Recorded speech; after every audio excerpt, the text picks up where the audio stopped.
Buenas tardes, queridos socios, amigos, señoras y señores.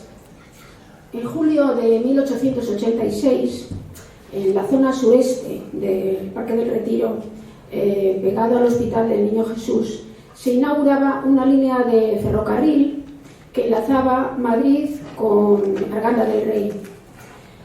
Aunque en un principio este tren estaba destinado a transportar yeso y calizas, no tardó mucho en ser un tren de pasajeros, pero un tren de pasajeros que iba a su ritmo, a un ritmo lento. Por eso se denominaba el tren de Arganda, que pita más que anda. Pues bien, como en otras ocasiones, contamos con la inestimable colaboración del arquitecto don Alberto Tellería Bartolomé, que es vocal de la Asociación Madrid Patrimonio y Ciudadanía, que va a disertar sobre este histórico tren de Arganda, por cuya parte y trazado hoy va la línea 9 del Metro de Madrid. Así es que, sin más, dejo al protagonista de la tarde, don Alberto Tellería. Muchas gracias.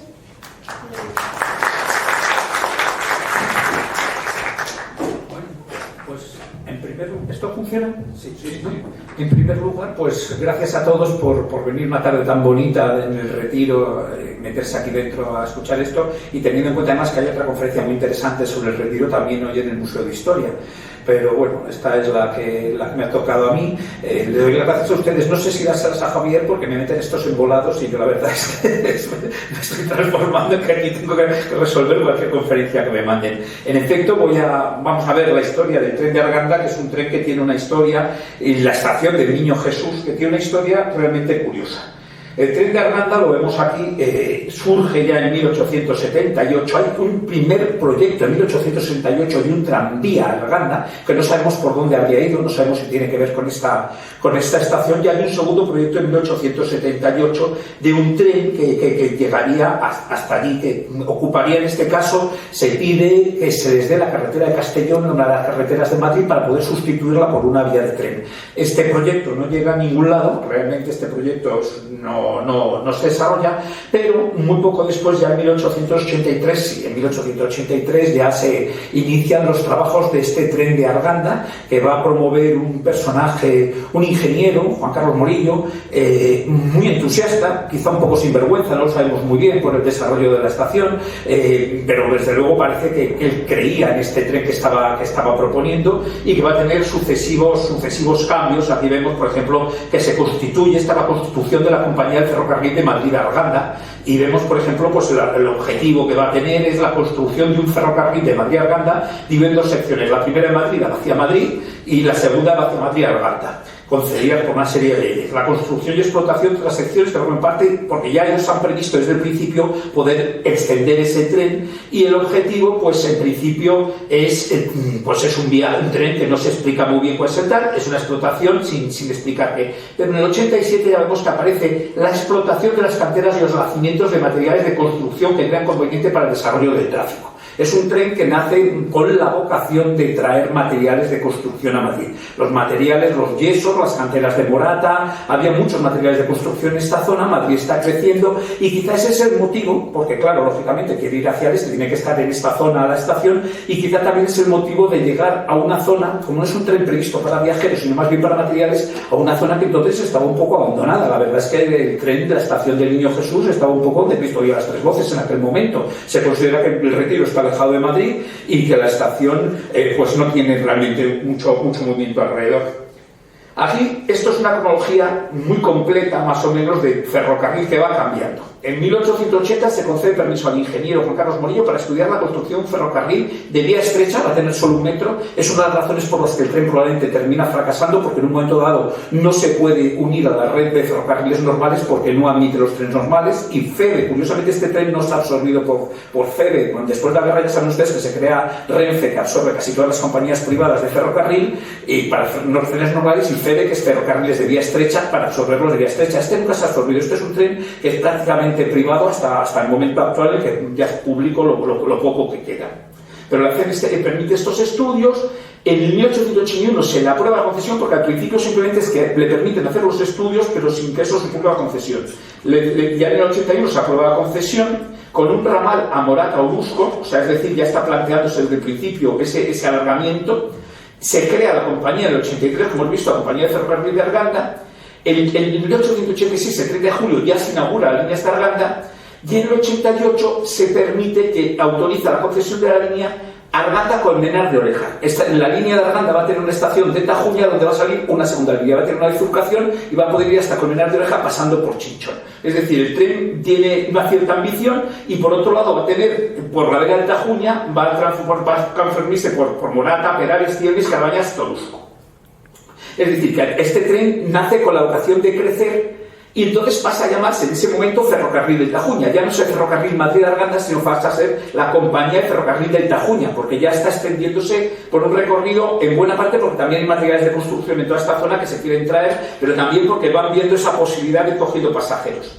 En 1892 se constituye esta compañía de ferrocarril y en el 97 por los ayuntamientos de Chinchón y Morata contribuyen con 200.000 pesetas, 168.000 para la realización de la vía. Este es uno de los problemas que tiene la vía. Desde el principio la compañía tiene pocos fondos.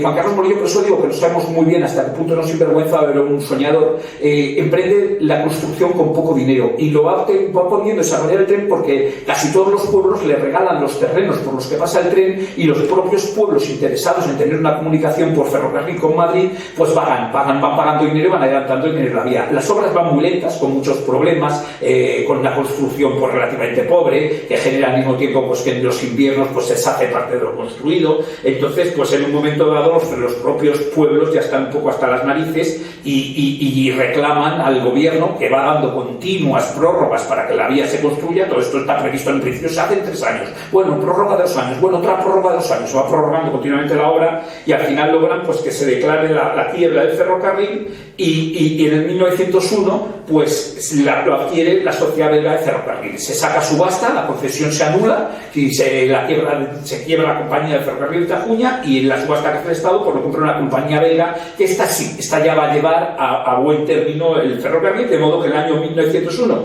ya llega Morata. Por cierto, lleva transportando al obispo de Sion y al embajador de Bélgica. El obispo de Sion iba bendiciendo la línea, va bendiciendo las estaciones a medida que avanza, y el embajador de Bélgica, como la compañía era belga, pues supongo que estaba obligado a estar en este tren. Luego en 1902 ya llega a Chinchón y en 1903 llega a Colmenar de Oreja. En 1908 se le da un plazo de 30 meses para abrir la explotación el otro ramal previsto, el de Morata a Orusco. Y entonces el ferrocarril, bueno, pues va a ir extendiéndose poco a poco hacia Aragón, por decirlo de algún modo, pero en un proceso progresivo. La verdad es que el ferrocarril permite llegar a los productos agrícolas, no solo los productos de la industria, los productos de la construcción, los yesos y las tierras canteras, sino que también permite la producción, por ejemplo, de la azucarera de Madrid, en La Poveda, que había una empresa azucarera en La Poveda, en Arganda, pues permite que esos productos lleguen a Madrid. Y por supuesto la grava, arena, tierra caliza y todo esto. Y lo que ocurre es que, claro, realmente como la concesión va creciendo, en 1919 la compañía pasa a llamarse Compañía General del Ferrocarril de Madrid-Aragón. Ahora ya es mucho más ambiciosa la empresa. La idea es que el tren vaya a llegar hasta Teruel y va a enlazar ya con la línea de Teruel para poder llegar hasta Valencia. O sea, el objetivo es que este tren se transforme, lo que iba a ser un pequeño tren de vía estrecha que iba a traer materiales de construcción a Madrid y que por eso se ha instalado en una situación un poco excéntrica y sin conexión con casi con las demás estaciones, de repente pues va a transformarse en un tren con un objetivo, un tren de largo recorrido que va a tener que avanzar. Aquí vemos el proceso. En 1921 ya se hace un tramo aislado de Sacedón a Locén, al final casi del recorrido. Y en 1926 se inauguran 77 kilómetros de vía del ferrocarril hasta Sayatón, o sea que va creciendo, pero ya en 1931 la compañía ve que el tren no tiene éxito. El tren no... Madrid tuvo un gran problema con los trenes, lo comentaba hace poco, y es que España estaba muy atrasada y era muy pobre, había muy poca burguesía. Mientras los trenes en Europa se desarrollan muy rápidamente porque las compañías obtienen enseguida beneficios, porque hay muchos pueblos ricos en los recorridos y mucha gente que quiere viajar a las capitales, en Madrid se encuentran con que son pueblos agrícolas donde hay campesinos que si no tienen un motivo fuerte para trasladar a Madrid no van a hacer el gasto, y por lo tanto el tren no tiene el recorrido que puede tener. Funciona muy bien los tramos donde hay industria, los tramos industriales, porque sí, las azucareras, las empresas de construcción sí están muy interesadas en el tren, pero los tramos de pasajeros Pues no, porque claro, hay pocos pasajeros y además este tren que hace un recorrido tan complicado y que tiene tantas paradas es un tren que tarda mucho y en este momento comienza a encontrarse ya la competencia del autobús. Ya ha surgido el autobús y claro, el tren de Arganda va perdiendo. Había sido una gran ventaja frente a las diligencias por su velocidad.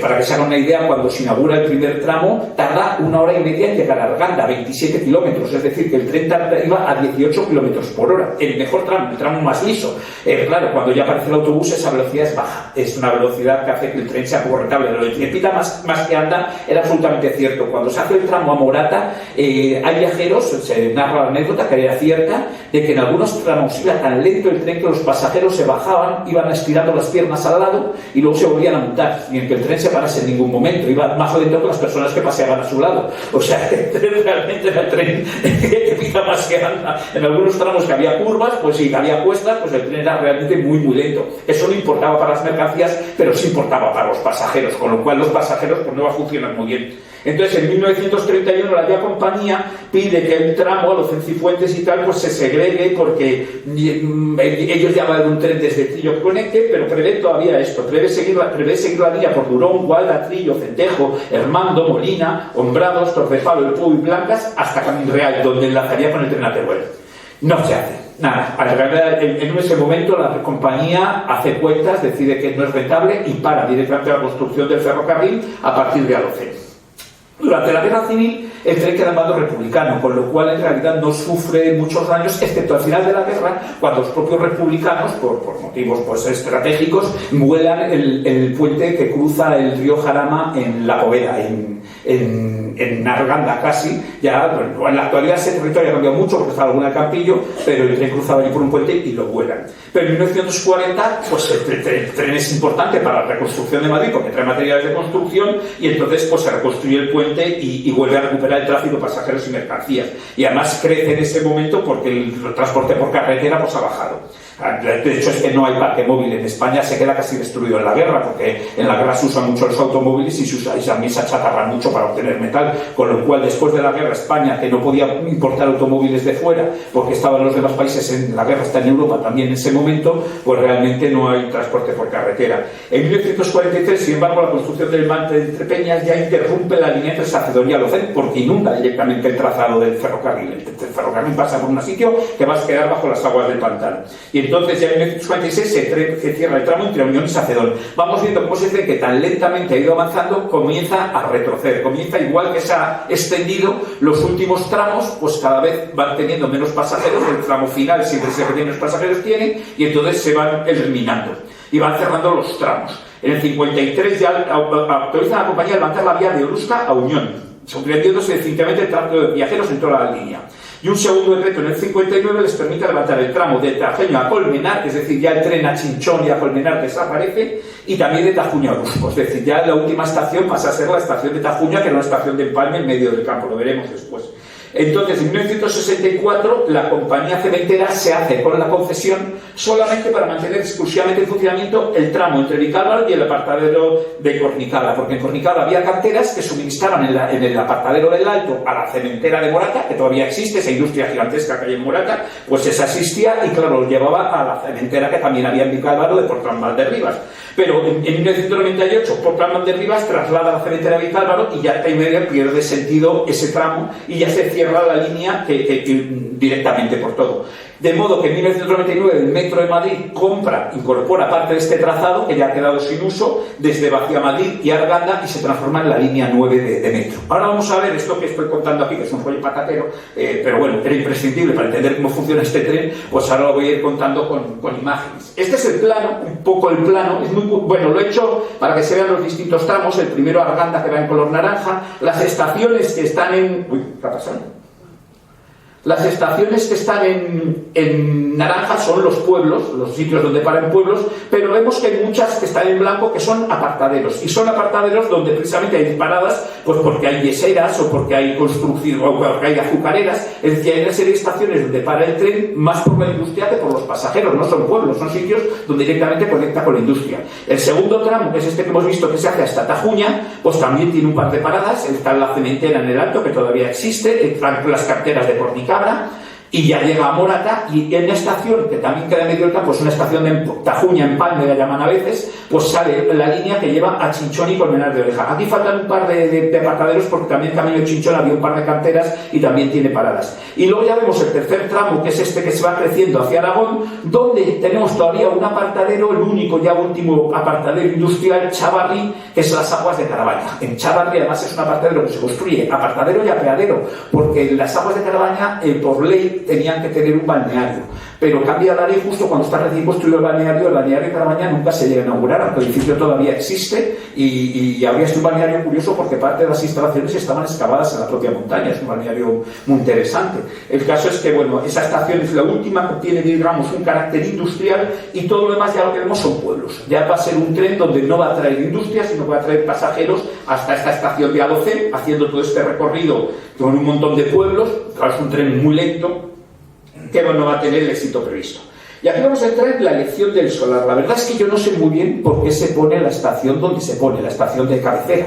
Yo imagino que igual que están deseando que le regalen terrenos, pues probablemente, o porque algún propietario de los que intervienen en la estación tenía aquí terrenos, o porque era un precio bajo realmente, porque todavía esa zona del Retiro no estaba construida en absoluto. Este plan es de 1879, de cuando se está haciendo la primera concesión, y vemos que, claro, no está construido en ese momento ni siquiera el Hospital del Niño Jesús. Realmente Matías termina aquí, y esto es un lugar absolutamente vacío. Sí vemos que hay una vereda, una vereda aquí que sale aquí, la vereda de Pajaritos, pero realmente no es un camino importante. Es cierto que al sur ya está la estación de Atocha, con una serie de ferrocarriles que podrían haber sido un punto de conexión, pero no se prevé esa conexión con la red de ferrocarril de Atocha, con lo cual es un poco misterioso el motivo de la elección del solar. Lo que sí es cierto es que en 1879 también ya se comienza la construcción del Hospital del Niño Jesús. Entonces este Hospital del Niño Jesús sí va a generar, aquí tenemos imágenes de la construcción, 1881, y sí va a generar este fenómeno, que se va a ampliar la calle de Méndez Pelayo, la avenida Méndez Pelayo, que era, digamos, una calle normal y estrecha, se va a transformar en una gran avenida. De hecho, el hospital tiene que perder parte de sus terrenos, por eso se genera esa escalera para subir a la iglesia, porque la línea original del terreno era mucho más ancha, pero al expropiarse los terrenos para hacer esta avenida grande de Méndez Pelayo, y yo pienso que quizá esto intervino también en pensar que tenían una buena conexión por carretera, digamos, una buena calle, que permitía que esos materiales de construcción llegasen fácilmente a Madrid, y que por lo tanto era una buena elección lo de poner aquí el ferrocarril. Y ya lo vemos en este plano. Este es el plano de 1885, es un plano probablemente un poco atrasado, estaba dibujado un poco antes, por eso no vemos que hayan comenzado las obras, porque si inauguró en 1880 ya tenía que estar. Es un plano entusiasta, es un plano falso, para que vamos a engañarnos, que esto no estaba construido ni mucho menos. En este plano aparece ya, pero ya sí está prevista toda esta división del barrio, y ya estamos viendo aquí cómo se está construyendo por lo que es Doctor Esquerdo, y bueno, pues en este plano aparece una construcción que probablemente también sea incierta. Ya saben que Madrid va a tener la calle de Bórdiva, además van a tener un foso, porque ya no iba a tener tapia, iba a tener foso. En realidad esto no se llegó a construir en este momento, pero vemos un plano mucho más cierto de unos años posteriores, 1890, y en este plano vemos que no hay nada de eso realmente, pero ya vemos aquí la estación. Curiosamente la estación aparece retrasada frente a la situación actual. Vamos a la situación siguiente. Eso es probable que cuando se inaugure la estación de pasajeros de Niño Jesús no existiese. El objetivo principal era traer mercancías, y probablemente lo que se hicieron primero fueron las oficinas, los almacenes y los talleres para esas mercancías que venían, la piedra, los materiales de construcción que venían. Solo después va a extenderse, los terrenos que tienen van a extenderse, y ya van a construir una estación de pasajeros más cercana a medida que el tráfico de pasajeros crezca. Y aquí tenemos un poco, pues en este plano es muy interesante. Gracias Riera es un plano en el que establece a partir de la Puerta de Cibeles esta circunferencia del futuro Madrid y tal, y entonces establece pues una conferencia de 8 kilómetros de radio desde el centro. Y aquí ya vemos en efecto cómo se ha ido construyendo esta línea que va dando eses, que pasa por Vicálvaro, rodea Vicálvaro, donde va a tener una fermentera. Aquí va a cruzarse con la línea del tren y va a haber una estación donde va a permitirse el transbordo a las líneas normales, es decir, aquí hay un posible transbordo de pasajeros y mercancías al ferrocarril que llega a Atocha, y va a seguir hacia el exterior. Y va a seguir, bueno, en este plano vemos incluso cómo era Vicálvaro y cómo pasa por debajo la estación, ese ferrocarril, que luego va a alimentar por la propia cementera de Vicálvaro. Y aquí vemos muy bien el trazado de este ferrocarril, que vemos que todavía no está ni mucho menos construido todo Madrid. O sea, vemos aquí en efecto esto es lo que es izquierdo, pero vemos que esta zona todavía no está construida. Este es el Hospital de San Juan de Dios en este momento, este es el Niño Jesús ya con sus ampliaciones, este plano de 1900, y bueno, vemos que tiene que cruzar el Abroñigal y que va cruzando una serie de elementos. Y tenemos una foto estupenda, la foto de 1927, la foto aérea, que nos permite ver la realidad. Esto es curioso porque esta foto sirvió para levantar un plano y vemos cosas como, por ejemplo, esta finca extraordinaria que no existe en la actualidad, y vemos cómo está ya la estación. Aquí ya está así la estación de pasajeros, vemos todas estas instalaciones, e incluso vemos algunos almacenes y algunas instalaciones, porque normalmente se dice, la estación estaba donde la Torre del Retiro, y en efecto, ahí estaba la estación de pasajeros, pero la estación coge todos estos terrenos actuados por izquierdo, son los terrenos de la estación, todo esto van a ser almacenes, y todo este es el terreno que va a permanecer hasta que se cierre la estación, y este terreno va a dar a la construcción de una serie de barrios, como veremos después. La línea venía aquí hacía una curva que no se nota, pero debería ser una curva bastante violenta para bajar por aquí. Y tenemos un plano, el plano que se levanta en esa época a partir de esto, donde curiosamente faltan algunas de las construcciones que hemos visto, como estos almacenes, pero ya vemos cómo está aquí construida toda la estación, todas las vías que llegan aquí, los apartaderos que bajan, y vemos pues todo este recorrido del ferrocarril, cómo va avanzando el Niño Jesús, y vemos por supuesto que el barrio comienza a llegar, es decir, ese primer plano que hemos visto con esta calle minera, aquí sí hay un poco de excavación de esa calle, esta calle del actor izquierdo que se está trazando, pero lo construido realmente, para que se haga una idea, es las manzanas, estos trozos oscuros. Esos son los únicos edificios que hay construidos en este momento en el barrio. O sea, que la mayor parte todavía son solares y previsión de una construcción futura, y esto es en el año 29, que ya ha llevado el tren bastante tiempo, con lo cual, bueno, pues entendemos que una de las razones para venir aquí es que era un lugar donde los precios debían ser muy baratos, porque no, la ciudad no estaba construida ni mucho menos. Un acercamiento a esa misma foto del 27 pues nos permite ver mucho mejor todas estas instalaciones, vemos estas instalaciones que hemos dibujado, vemos esta plataforma para girar los trenes, estos terrenos que no sabemos muy bien a qué estaban destinados con estos recorridos tan raros, todas las construcciones que va teniendo el ferrocarril en toda esta zona, la estación de pasajeros que estaba aquí, es esta la estación de pasajeros, para que se haga una idea, se acaba por aquí y aquí se cogía el ferrocarril. Y también, si vemos el plano del 27 con más detalle, pues vemos claramente que donde dice estación, pero que todos los terrenos que en realidad está ocupando la estación son todos estos terrenos, son los que pertenecen al ferrocarril, o sea que tenía una extensión muy grande. Y ahora vamos a hacer un recorrido un poco pues del tren, desde sus orígenes, un poco más o menos ese desarrollo.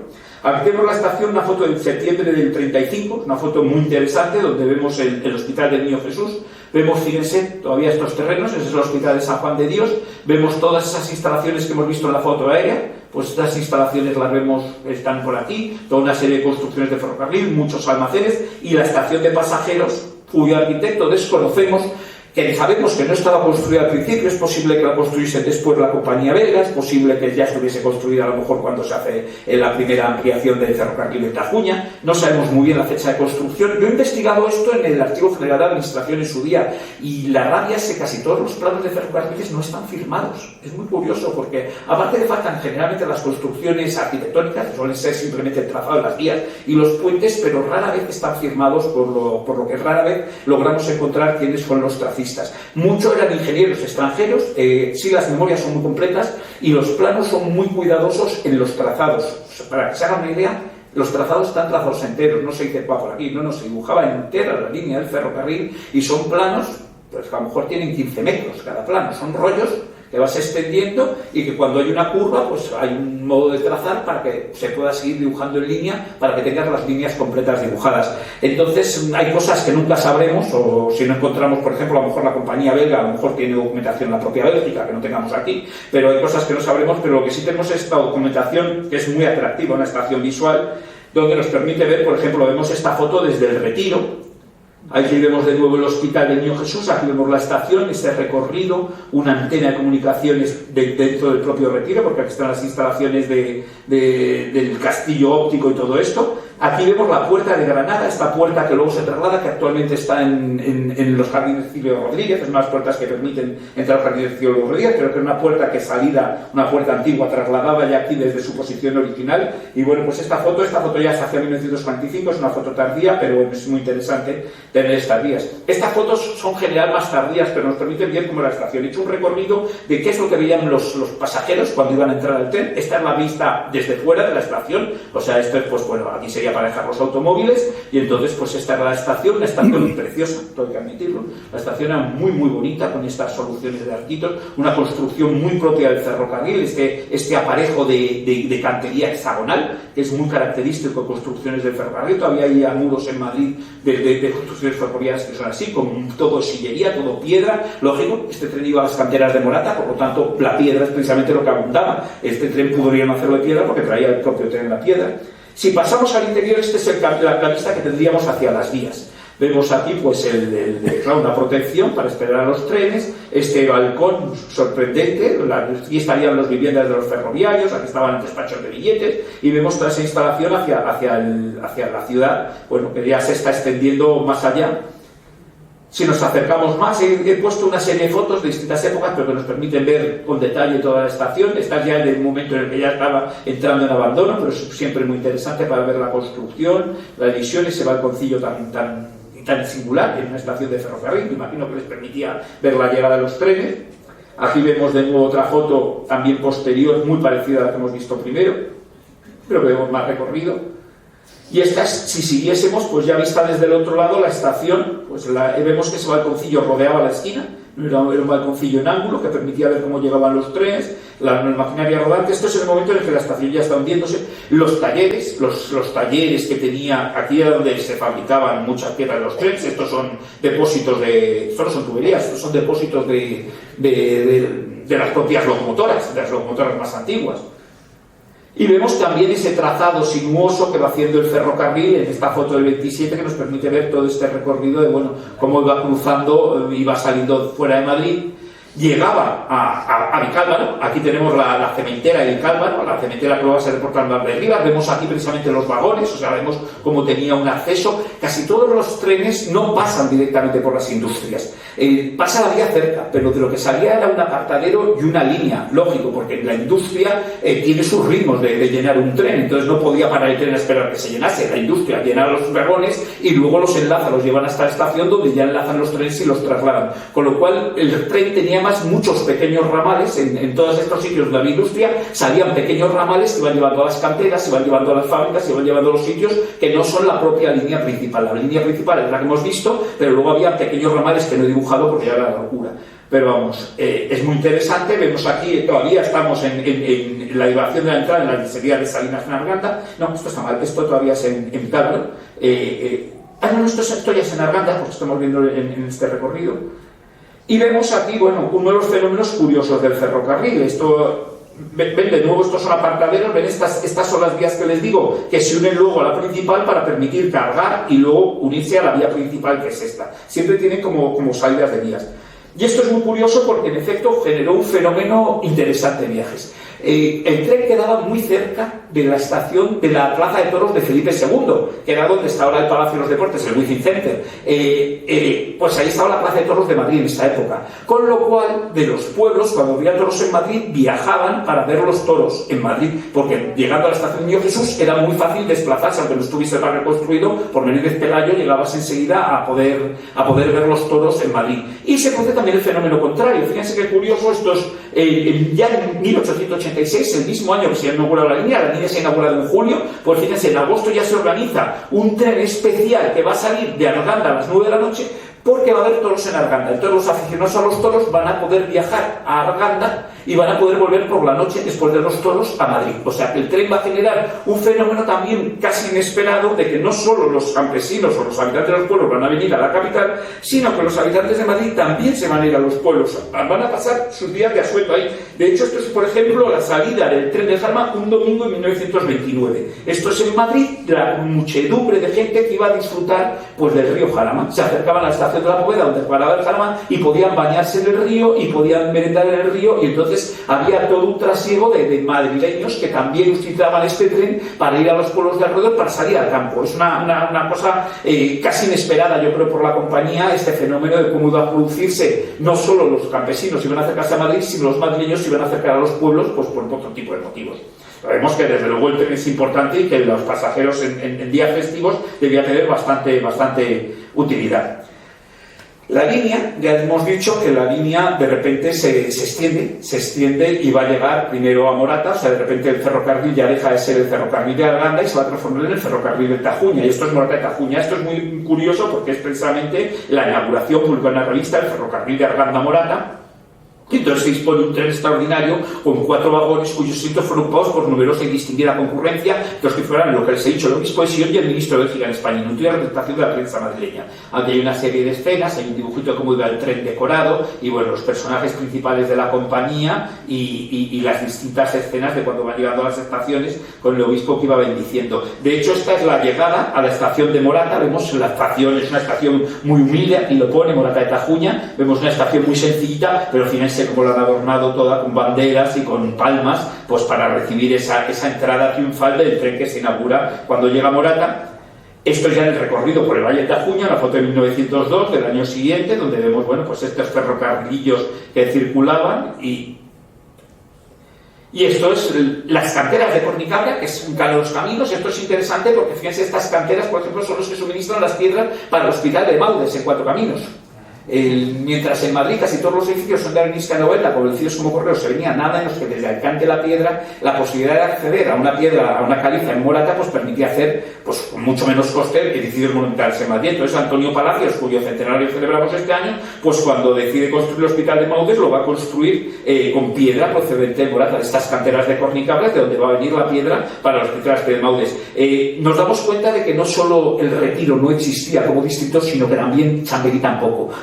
Porque se dan cuenta, esto es la iglesia que también está en Nuestra Señora de los Ángeles, que está en Bravo Murillo, y esto es el hospital de Maudes, construido en lo que llamaban en torno a los Altos de Baudes, un terreno también aislado. Bueno, pues Madrid se está construyendo, pues primero se hacen una serie de instalaciones en lugares donde los terrenos no son muy caros. Esto es una fundación benéfica, probablemente dijeron, además querían que estuviese cerca de Cuatro Caminos, pues para que pudiese tratar a los obreros de Tetuán, y entonces pues era un sitio adecuado, pero probablemente también los terrenos eran mucho más baratos que si hacer más céntrico el hospital, porque obviamente estabas en medio del vacío construyendo.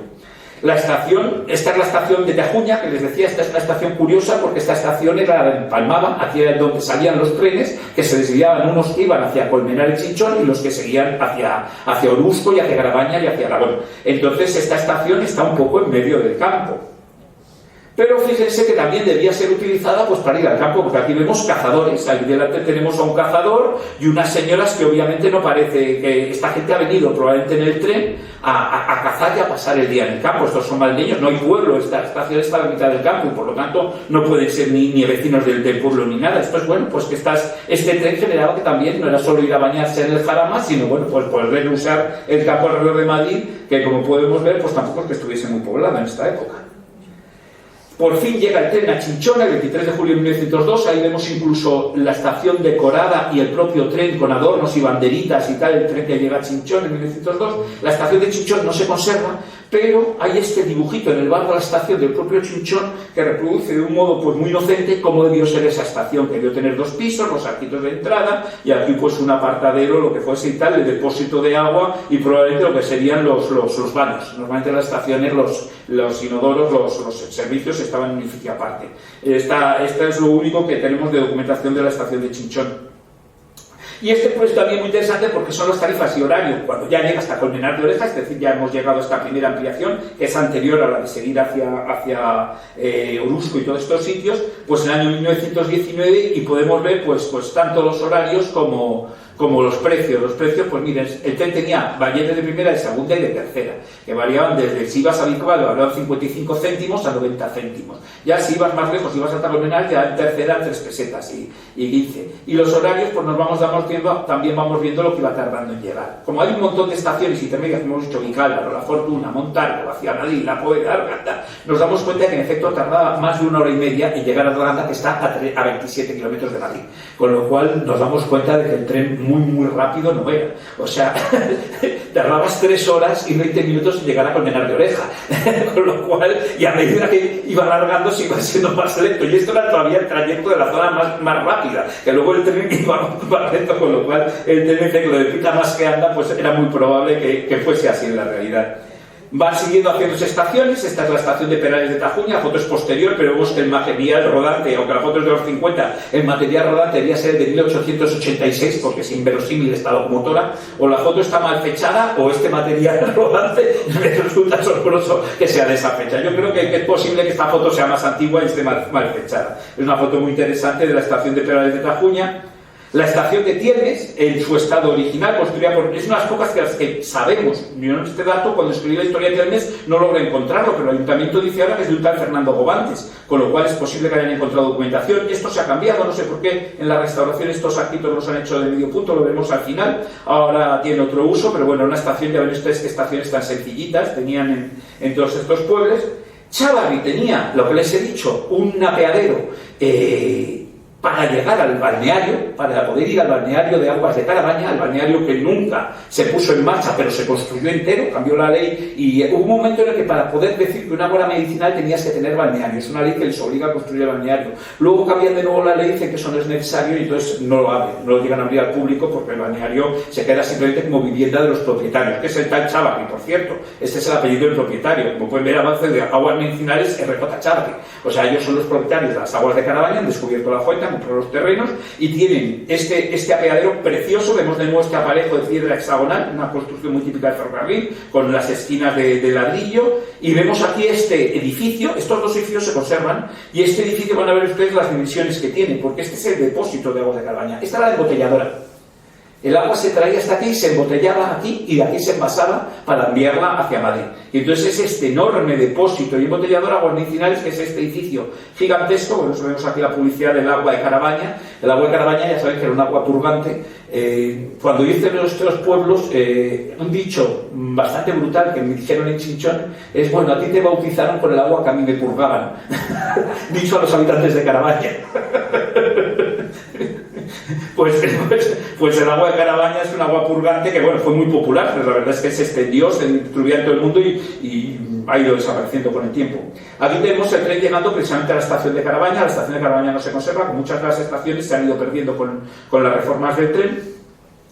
Y después, ya cuando seguía hacia Aragón, pues bueno, nos encontramos construcciones tan interesantes como esto. Esto es un viaducto que todavía se conserva para el paso en las inmediaciones de Montejar, en Guadalajara, pues para el paso del tren por encima, construcciones realmente importantes. El ferrocarril no es barato. Uno de los problemas que tienen también los ferrocarriles españoles es que tenemos una topografía endemoniada. Somos un país lleno de montañas, o sea, mientras Francia es llana como la palma de la mano y para hacer ferrocarril es muy fácil, en España hay que hacer muchos viaductos, muchos túneles, muchos recorridos, que tienes que hacer curvas, buscando curvas de nivel para precisamente ahorrar de obras, con lo cual acabas generando unos trayectos muy largos y que no suelen ser muy rentables por eso, porque se come mucho tiempo. Aquí tenemos por fin el horario y las tarifas enteras hasta el OCE. Esta es la máxima extensión que llegó a alcanzar la línea. Es bastante curioso este horario, porque fíjense qué curioso, circula los días impares, circula los días pares. Porque había distintos horarios, los pares, los impares, y no lo acabo de entender muy bien, pero había unos trenes que circulaban los pares y los impares. Y vemos también pues los precios, que aquí ya en esta época posterior ya han subido los precios un poquito, o sea, ya los precios a Colmenar ya habían subido a 4,10, antes hemos visto que era más barato, llegaba hasta, en tercera, llegaba hasta 9 pesetas llegar al Océn, y por supuesto por los trayectos, como podemos ver, pues eran bastante espantosos, o sea que podías tardar una vida en llegar de un sitio a otro, pero bueno, en fin, el recorrido era muy largo, pero bueno, esto es lo máximo que llegó, no llegó nunca a extenderse a partir de aquí, porque imagino que a medida que iban pasando estos pueblos iban bajando el número de pasajeros, y si todavía en Carabaña tenían la llegada de aguas, a partir de aquí ya no vemos, ya son todo pueblos, ya no hay paradas no hay apeaderos ni apartaderos para la industria, y eso debería ser uno de los principales ingresos del tren, que a partir de ahí ya no tenía. Aquí tenemos el puente de Arganda. Ya os he dicho que este puente se destruye en la guerra, que lo ocurrió las tropas republicanas. y en el año 30, bueno, creo que a finales de la guerra, no sé si en el 38 o en el 39, y se reconstruye inmediatamente después de la guerra porque el tren es importante ponerlo en marcha porque son los materiales de construcción para Madrid. Pero curiosamente el tren no se construye de nuevo, se reconstruye con un tren que se ha desmontado. La compañía MCK, la Contravía de Madrid, Zaragoza y Alicante, había desmontado un tren de la línea Madrid a Valencia-Alcántara. Y como estaba desmontado, los ingenieros militares le dicen que ese tren encaja muy bien y que se puede volver a construir sobre el Jarama y que pueden reconstruir así, volver a poner en marcha la línea rápidamente. Y entonces en el año 40 se aprovecha este tren que está desmontado, se vuelve a montar porque tiene las condiciones adecuadas y es un tren que tenemos un puente más antiguo reinstalado aquí. Aquí lo tenemos en una foto histórica, es un puente muy curioso porque el puente aprovecha los distintos tramos. Este tramo que es más largo pues tiene un mayor refuerzo de vigas y aquí sin embargo pues son más pequeños, simplemente unos tramos volados. Aquí está pasando un tren. Aquí tenemos una foto que no he podido fechar, pero es una foto muy posterior donde vemos todavía este tren con una locomotora que no, pues una locomotora obviamente industrial para llevar para material de construcción o lo que sea. Vemos este lago, el tren bordeaba todo el borde de lo que ahora es la laguna de Campello, en esta época todavía no existía. De hecho en esta foto vemos solamente el Jarama, ahora todo esto es una gran laguna en el Jarama. Y este es el tren que se conserva en la actualidad. Este tren existe, y no solo existe, sino que está en uso. Lo veremos luego, este tren está en uso. Esta es una foto antes de la última reforma, de cómo era este tren, antes de que, miren, aquí hay una pequeña acera para peatones, y todo el resto pues será para la vía del tren, que como tenía solo 1 metro de ancho, pues en efecto parece que hay un puente muy ancho para el tren, pero el tren este es mucho más ancho que la vía. Vamos a ver otro tipo de instalaciones que también teníamos aquí. Pues mira, tenemos el túnel del ferrocarril bajo la calle Doctor Esquerdo. Estas fotos son también de los años 60 y tal, pero vemos todavía, fíjense, claro, la vía, cómo salía desde Doctor Esquerdo. Y bueno, la perdíamos ahí en una ciudad todavía a medio construir esta zona. Esta foto del año 55 es interesante porque vemos la estación, se está construyendo, se acaba de terminar el barrio del Niño Jesús. Esta es una foto precisamente de la promotora que ha construido el barrio, de Saconia, por cierto. Y entonces, pues aquí estamos, todavía vemos la estación, esta es la estación de pasajeros y las instalaciones, el Retiro y el Hospital del Niño Jesús. En el 55-56 ya sabemos que en el 53 la línea ha dejado de llevar pasajeros, con lo cual en el 55-56 lo que vamos a comenzar a ver es el abandono de todas estas instalaciones. Bueno, el estado de conservación no era muy bueno, aunque supongo que con este material rodante pues tampoco iban a gastarse en reparar los cristales, pero realmente ya vemos que iba todo entrando en decadencia. Y entonces, pues bueno, aquí vuelvo a repetir lo que ya les he dicho, se suspendió ese penúltimo tramo, se va desmontando la línea, se autoriza y tal, y en el 59 se hace la conservación y se autoriza el levantamiento de los últimos tramos de Tajuña Conera y Tajuña Lusco, con lo cual, pues esta es una fotografía de esa época, cuando ya está clausurada la estación del Niño Jesús, y esta es la gran reforma. Esto era lo que ocupaba la estación, este es el Hospital del Niño Jesús, y la estación eran todos estos terrenos. Entonces, en estos terrenos va a surgir un barrio entero, va a surgir no solo la Torre del Retiro, que es lo que siempre pensamos, sino todos los edificios de alrededor, toda la construcción del barrio que se llama Retiro 2, las nuevas escuelas Aguirres, la Casa de Cantabria e incluso la residencia del Centro de Mayores Pío Baroja. Todo esto va a estar construido en terrenos de la estación. Tenemos imágenes de ya esto es una locomotora para ser desguazada en el año 62, cuando ya todo esto no funciona. Estas son las imágenes de la entrada a la estación ya en el año 69, en el momento en que se ha comenzado ya a derribar las instalaciones para construir la Torre Retiro. Una de las fotos últimas de la estación antes de su demolición, vemos en efecto que ya pues, está muy descuidada, vemos esta vegetación que lo está invadiendo todo, la estación ya está en estado de abandono. Y las instalaciones pues que también ya están en un estado pues abandonándose, desmontándose, incluso no sé yo si aquí ya se han desmontado parte de las vías para aprovechar el metal, simplemente todas estas cosas están esperando su desguace. Y esto es lo que va a surgir en su lugar, va a surgir todo este enorme barrio, donde excepto estas zonas que ya estaban construidas, algunas de las construcciones que daban a la calle norte, pues toda la calle Pío Baroja va a ver todo este barrio, que curiosamente se va a hacer con los mejores arquitectos de la época. Esto es curioso porque todas las construcciones son de una gran calidad arquitectónica y se van a hacer con muy buenos arquitectos. Se llama a los mejores. De hecho, lo primero que tenemos aquí es esta construcción del barrio Retiro 2, que va a ser el arquitecto Antonio Bonet Castellana. Antonio Bonet Castellana es un arquitecto que en el año 38 ha ido a trabajar nada menos que a París con Le Corbusier, el arquitecto más importante en aquella época, que ha revolucionado la arquitectura llevando el movimiento moderno. Él se ha ido allí y en el año 36, y cuando comienza la guerra civil él decide trasladarse directamente con sus compañeros argentinos que están trabajando en el estudio, se van directamente a Buenos Aires. Él no vuelve a España, sino que se exilia en Buenos Aires y no vuelve a Madrid hasta los años 50, no vuelve a España hasta los años 50 del exilio. Entonces aquí tiene obras tan importantes como la Casa La Ricarda en Barcelona. En Madrid tiene otros edificios que nos recuerdan en los materiales, por lo menos, a los que construye aquí en el Niño Jesús. Esto está en Cristóbal Bordiú, este edificio.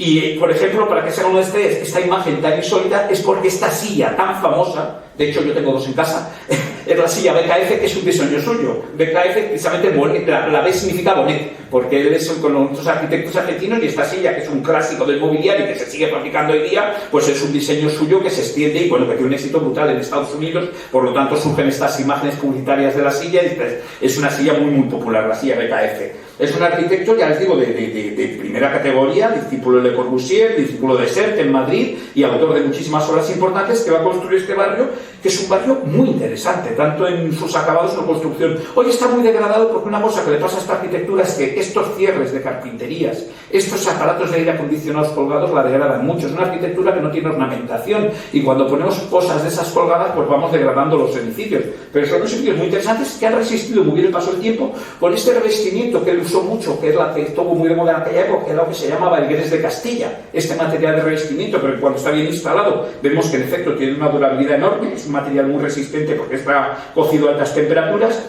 y es un barrio pues muy interesante en toda su concepción y en todas estas construcciones de Pilotis. Son las construcciones del Corbusier, que los barrios, las casas dejan espacios libres de uso público, de uso general en la parte de abajo, con una distribución, con estos pilares en V y tal. Es un barrio realmente muy, muy interesante en su construcción. No les he traído los planos porque la verdad es que los planos que tenía estaban hechos un asco, no se distinguía nada. Pero es muy interesante también cómo salta por encima de las calles, porque este es un barrio que tiene como una traza. Él era también urbanista y tiene su propia traza independiente de la traza de las calles, con lo cual los edificios a veces saltan por encima de calles, hacen una serie de instrucciones realmente muy interesantes.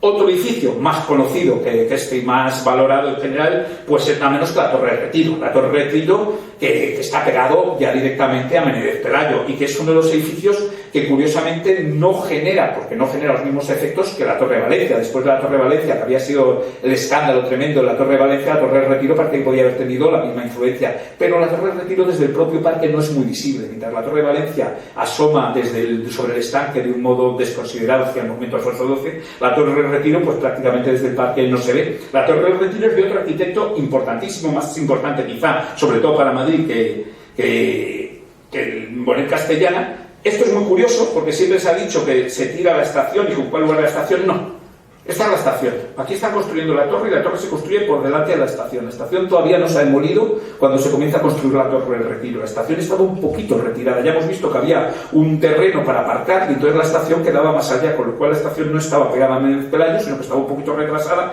y eso permitió comenzar las obras antes de terminar de derribar la estación. Esta es otra foto justo ya antes de la demolición, es muy similar a otra que hemos visto antes. Y esta es la torre que construye Gutiérrez Soto. Gutiérrez Soto es un arquitecto de una importancia tremenda. Es el arquitecto quizá que más ha construido en Madrid. En Madrid tiene unas 400 obras. Es un arquitecto con una carrera larguísima, con una capacidad camaleónica de adaptarse a todos los estilos, pero no solo adaptarse, sino de ser el mejor en cada uno de ellos. O sea, es un arquitecto que comienza en el Art Deco haciendo obras magistrales ya cuando era un alumno de arquitectura, después pasa al expresionismo, pasa al racionalismo, pasa al funcionalismo, pasa a la arquitectura de posguerra franquista, pasa a la arquitectura clásica, pasa de nuevo a la arquitectura moderna y tiene montones de obras en Madrid. De hecho, les he traído, para que se hagan una idea de la importancia de esta arquitecto, pues es el autor, por ejemplo, del Cine Callao, en la plaza del Callao.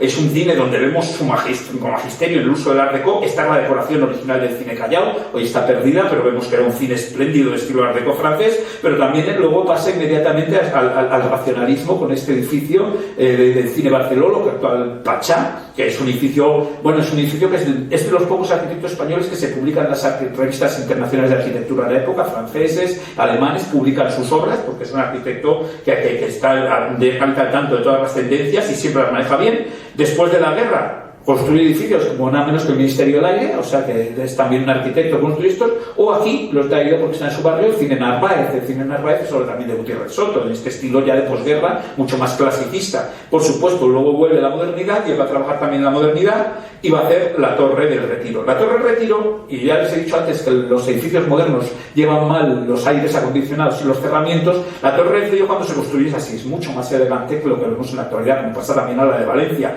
Cuando no están cerrados los balcones vemos que es un edificio mucho más escultórico. Estas sombras que ha previsto el arquitecto, sin embargo, se perturban con el cerramiento de ventanas que van haciendo que las sombras ya no sean continuas, o sea que aquí vemos cómo se degrada un edificio sin que parezca que hayamos hecho nada, pero simplemente estos cerramientos van degradando su imagen y van haciendo que una obra que tiene un interés arquitectónico notable, pues pase a ser una obra ya sin tanto interés. Esta es la planta, Gutiérrez Soto tenía fama por sus plantas. Era capaz de enredar hasta el infinito. Sinceramente, cuando tú ves un piso de Gutiérrez de Soto vas encontrando que hay un armario para los cepillos de dientes. Es una cosa delirante. En unas casas complicadísimas, retorcidísimas, en los solares más raros del mundo, él aprovechaba las plantas y todas son maravillosas. Aquí vemos que realmente la torre tiene un único núcleo central de ascensores, de 5 ascensores con una única escalera, y luego unos pasillos que dan a innumerables pisos, que logra pues una distribución. Todos los pisos siempre están bien distribuidos, pero vamos, realmente yo creo que los promotores lo adoraban, porque era un arquitecto capaz de explotar al máximo cualquier solar, porque era capaz de distribuir las cosas de un modo realmente sorprendente. Debía disfrutar mucho con las distribuciones de plantas cuando las hacía.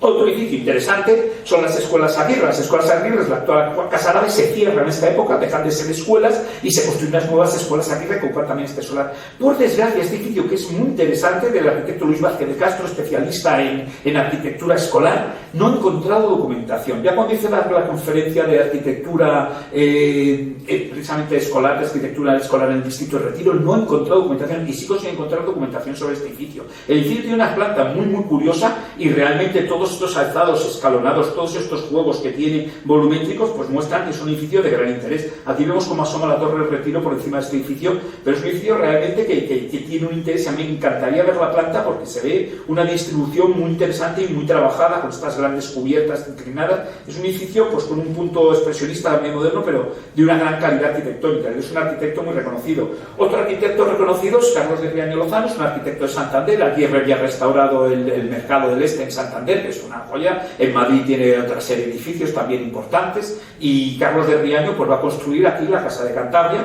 en el año 91. La Casa de Cantabria se había creado 10 años antes, pero no tenía sede propia, vamos, estaban en la Torre de Madrid alquilados y deciden construir una sede, y entonces llaman a este arquitecto que es de Santander y que en esta época, estamos en la posmodernidad, pues busca una cierta relación con la arquitectura típica santanderina, estas casonas, estas torres fortificadas que hay en Cantabria, pues recuerda un poco estas construcciones en este edificio, que luego tiene pues una actividad interesante interior y un espacio aquí de doble altura, y tiene espacios interesantes en su interior. Estos espacios de doble altura, con esos arcos que hemos visto en la fachada, pues bueno, crean unos espacios bastante interesantes. O sea que tenemos una serie de construcciones de interés. Aquí se ha añadido, yo como les estoy tratando también lo que es el patrimonio en la zona, pues bueno, en el año 2003 se le coloca el monumento a Gerardo Diego, que le habían encargado en 1996 a Julio López Hernández, porque se cumplía el centenario ese año de Gerardo Diego, pero como en este país pues siempre se nos pasan los plazos, pues el ayuntamiento no recibió la estatua hasta el año 98 y al final tardaron todavía 5 años en ponerla, con lo cual bueno, pues no celebraron ningún centenario, pero bueno, tenemos al poeta Gerardo Diego en un monumento aquí también delante de la Casa Cantabria, porque el poeta Gerardo Diego era santanderino. La última pieza importante de arquitectura, y la última, yo creo que ya no se queda luz solar, pero la última es el Centro de Mayores que en 2006 inaugura el Centro de Mayores Pío Baroja, de una arquitecta, Carmen Gil Torres, que sustituye un anterior del que yo no tengo documentación. No sé si aquí ustedes del Retiro lo conocen, yo no sé cómo era el anterior, pero realmente es un edificio pues de gran calidad también arquitectónica, es un edificio pues muy elegante. De este hay muy buena documentación gráfica, tampoco he encontrado planos, pero la documentación gráfica es muy buena. Y vamos, pues que es un edificio pues muy cuidado en su diseño. Esta es autora también del Centro Carmen Martín Gay, que tienen también en el distrito, también el Centro de Mayores, o sea, que es autora de otros edificios. Vemos ahí detrás los de Bonet, y vemos, bueno, pues este edificio que tiene, por supuesto, espacios interiores para auditorio, con escenarios, y bueno, unos espacios pues muy bonitos, con luz natural, con estas celosías que los protegen, o con estos grandes salas cristaladas que dan a los patios exteriores. La verdad es que, digamos que por lo menos la estación de Acuña pues ha tenido una sustitución de calidad en todos los edificios que se han realizado, o sea, que se ha creado un patrimonio de arquitectura moderna importante. Y bueno, ¿qué pasó con la vía? Bueno, por la vía ya hemos dicho que la estación dejó de usarse en Madrid, pero no desaparece del todo, porque Portland Valderrivas sigue manteniendo los trenes entre su empresa de Vicálvaro, entre la cementera de Vicálvaro, la cementera de Morata y las canteras que tenía más adelante, o sea, con lo cual, de Cornicabra, con lo cual, pues bueno, la vía sigue. Esta es una fotografía de 1970, donde vemos el tren de Arganda a su paso por Vicálvaro, o sea, que este tren siguió existiendo durante un tiempo. Ya es un tren puramente industrial, ya nunca lleva pasajeros, es un tren industrial, pero bueno, que aquí le vemos, por ejemplo, entrando en la estación de La Poveda, vemos que es un tren similar al que hemos visto antes cruzando el puente de La Poveda, precisamente. Son estos trenes industriales, son locomotoras muy poderosas porque llevan cargas muy pesadas, no llevan vagones normales, sino que llevan cargas de piedra y de quinque para la cementera, con lo cual las cargas que llevan muy pesadas. Y vamos viendo aquí pues una serie de imágenes. Pues aquí lo tenemos, saliendo de Vicálvaro, todos estos trenes enormes. Ya vemos que todos son vagones de carga, son vagones para llevar materiales de construcción, pero los tramos abandonados, pues bueno, pues este tren también cierra en un momento dado, la cementera se traslada a Vicálvaro y la propia compañía al Libra. ¿Y qué ha pasado con la vía de Arganda? Pues bueno, en algunos sitios tenemos estas cosas abandonadas. Esto es en Vicálvaro, queda el balasto es esta grava que se pone debajo de las traviesas para poner la vía. Es una grava que permite amortiguar, los trenes tienen una incidencia muy fuerte sobre el terreno, permite amortiguar las traviesas de madera, una cierta más amortiguación para que luego ya se instalan encima de los raíles. Pues bueno, en muchos sitios se han desmontado los raíles porque el hierro es muy valioso, incluso las traviesas que resotadas se pueden aprovechar y se desmontan todo esto, pero el balasto no tiene sentido llevarlo y se queda en algunos sitios el balasto donde no tiene utilidad. Quedan, por supuesto, muchas instalaciones arruinadas, o sea, tenemos estos puentes, por ejemplo, el tren pasaba por aquí debajo, esta es la carretera que pasa por encima, y el tren pasaba por este arco, aquí junto a también Vicálvaro, junto al Duque de la Torre. Vemos una característica muy española, de tirar basura en todos lados. Esto es una asquerosidad, para que vamos a engañarnos, pero es que es inevitable, o sea, es que aquí no hay camino que se transforme. Si puede llegar un coche, se transforma en un vertedero, seguro. Es una cosa muy desagradable, pero bueno. Las estaciones abandonadas, pues fíjense ese apeadero, ese apartadero de la fortuna. Vemos, fíjense, claro, esto es lo que fue el tren. Ya el tren aquí se ha quitado hasta el balasto, se ha transformado en una carretera. Las estaciones ya abandonadas y en ruinas, pues, el tren se va perdiendo. El tramo, la línea 9 de metro, ese tramo que se salvó a partir curiosamente, el tren ya no existe de Vicálvaro, pero cuando llegamos a Vacía Madrid vuelve a aparecer, en Rivas Vacía Madrid vuelve a aparecer la vía, aunque está sustituida por la línea 9 de metro. El tramo entre Vacía Madrid y Arganda se pudieron aprovechar buena parte del trazado, con lo cual ese trazado sirve para la línea 9 de metro que se hizo con la concesión, y que bueno, es una concesión privada, por eso siempre tiene estas cosas, pero creo que ya directamente ya lo metro se ha hecho cargo por completo. En algunos sitios se ha quedado la vía abandonada. Esto es precisamente en Arganda, aquí está la laguna de Campillo, estos son los cortados de Arganda que hemos visto antes junto al puente de Arganda. Pues en algunos sitios todavía queda el balasto, las traviesas y los propios raíles de hierro. Todavía se han quedado algunas zonas abandonadas de donde se puede ver la línea de ferrocarril. En Arganda se ha creado un museo del tren de Arganda. Eso es muy interesante, es un museo que se puede ver, un museo con trenes que circulan por un pequeño tramo. Esto ha permitido recordar este tren que no va a perderse del todo, así como en Madrid nos hemos olvidado del Niño Jesús y de la estación del Niño Jesús. En Arganda, que para ellos fue muy importante este tren, para el desarrollo de Arganda y para la propia vida de Arganda, han querido mantener su memoria y han creado un museo donde hay una serie de materiales. Esta es la estación que se restauró, todo esto se reconstruyó, se cambió mucho el aspecto, pero bueno, han dado un aspecto más o menos para acoger este museo del tren de Arganda. El puente de la Poveda, este puente que hemos visto antes que se trasladó desde otra línea en el año 40, se ha restaurado perfectamente y circulan trenes de época por encima de él, porque este trayecto se puede recorrer con la familia. Hay días que anuncian, incluso vuelve a ponerse en marcha el tren de Arganda. Entonces hay ciertos días en los que circula el tren de Arganda, y además se ha restaurado para permitir que se comparta con los peatones. Es decir, este tren que antes lo hemos visto, que tenía una pequeña acera a un lado y nada más, no, ahora les han construido a ambos lados unas aceras, incluso unas barandillas para evitar que los niños caigan al río. Eso no está mal. Y entonces, pues bueno, el tren ha quedado pues bastante bien, todo este puente recién pintadito de gusto, o sea, que hay tramos del tren, tenemos salvados.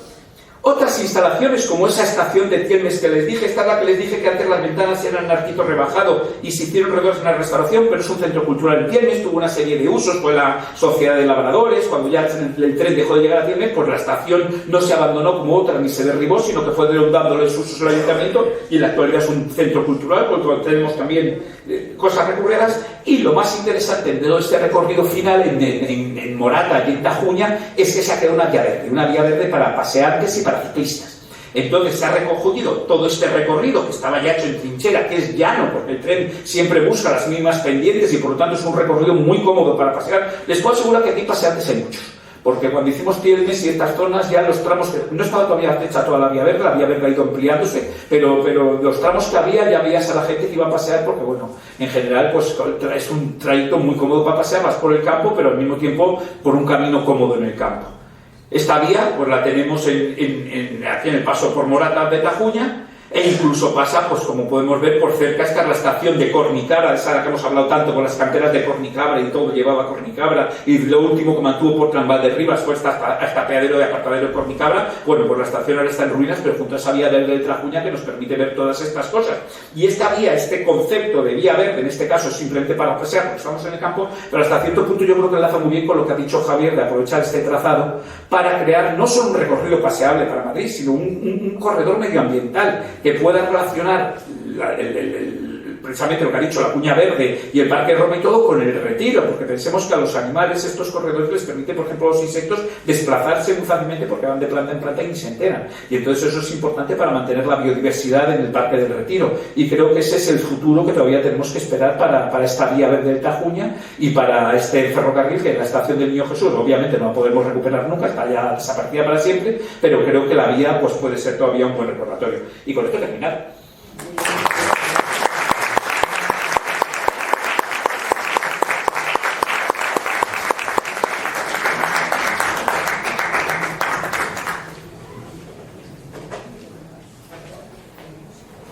Muchas gracias, Alberto.